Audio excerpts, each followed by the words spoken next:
Look, people romanticize Casca and Guts in a way I don't really understand when it comes to Berserk, because if you actually follow the text, the timeline, and Casca's internal conflict, it gets a little muddy for me. It's not as clean as people like to say. Casca doesn't like Guts for most of Golden Age, and that's not subtext or anything, that's just explicit. And then when Guts leaves the Band of the Hawk, she isn't like heartbroken because she lost her lover or something, like some suggest. She's heartbroken because she realizes or has to confront for the first time that she actually cares about him. That moment where she hugs his sword, that's the first conscious acknowledgement of her feelings. And people act like they were in some almost relationship before that. They weren't. Like, Guts flirted with her, obviously, but she was torn, confused, and emotionally split for most of Golden Age between her jealousy of Charlotte, her admiration for Griffith, her frustration and fascination with Guts, and her own identity crisis due to Charlotte and Guts replacing what she wanted her role for Griffith's life to be. Judo even spells it out in Guts and Griffith's duel. She doesn't understand how much she likes Guts until after he's gone. The turning point for the relationship is the Adon fight, and I think everybody understands this, but I don't think they've interpreted it in the way that I think you're meant to. Guts puts himself in danger to save her, something Griffith never did. Griffith gave her the means to survive. Guts risked himself because he cared, a difference I think she picked up on. And when Guts challenges her interpretation of that night by saying he fought 100 men for himself, she knows that's not the entire truth. That contradiction is the spark of their relationship and her love for him. Because the question then becomes, how could someone risk their life to defend her if they don't care about her or only did it for themselves? It forces her to see him differently. It's a parallel to Griffith as well, but inverted. As with most of their entire relationship throughout the manga, Griffith empowered her by tossing the sword to her. He risked nothing since he was already going to rob the noble and potentially kill him anyway.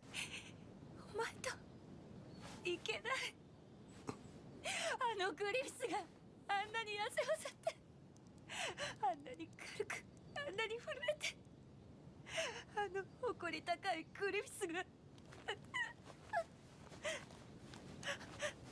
置いていけない今のグリフィスを Fuck that and fuck you. I fought for you. Harding Beesbury, the fucking apple boy, we fought for you, your prince. Fought for you against men sworn to protect him. He risked nothing.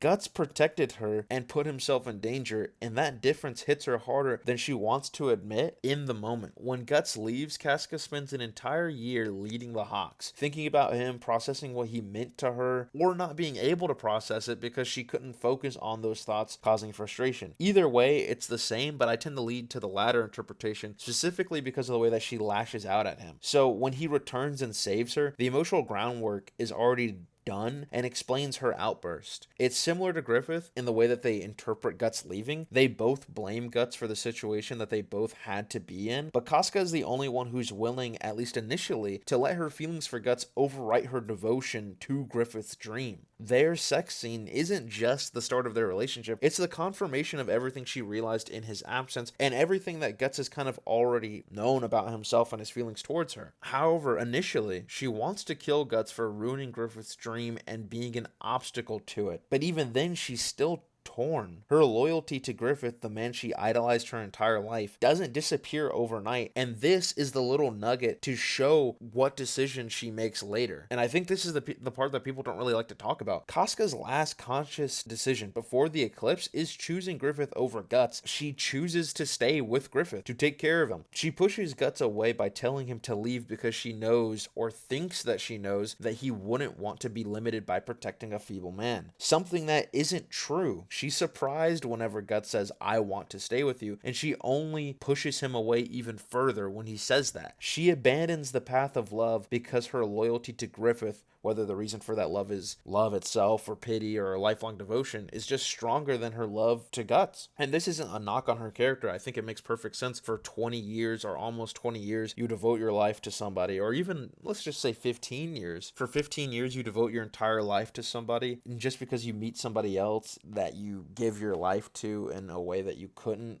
in a way that you wanted to give to somebody else, that just doesn't disappear overnight. It's just the truth of the story that I just don't think people really want to admit. And I don't know why people get upset whenever you bring this up, claiming it's a misinterpretation of the text, when in all actuality, I don't think it is. It gets retroactively changed later because of Guts' agency to protect her and him being the main character, so you know his feelings and you're in his head. You just assume that she feels the same way despite her own agency chapters prior to her choosing what she chose. After the eclipse, her agency gets ripped away from her for nearly 300 chapters. The eclipse happens in 94 and we're in 385 right now, and she only gets her mind back in 364 or 363. She gets mindscaped again in chapter 364. After the eclipse, she can't really choose anything. She can't process anything. She can't even speak. So when she finally regains like her mind and wants to return to Guts, it feels less like a choice and more like the only option left for her, which you could say adds to the tragedy. But her choice to abandon Guts and the consequences of that choice to their relationship shouldn't really be ignored, and I feel like the story has, and I think even the audience does, because people call Guts and Casca like a power couple, and I think that ignores the actual narrative. She didn't love him until he left, which makes sense. She only acknowledged her feelings after a year apart because she had to, because he came back. However, she still chose Griffith over him in the end. For an entire year, she didn't even go looking for Guts, even after the most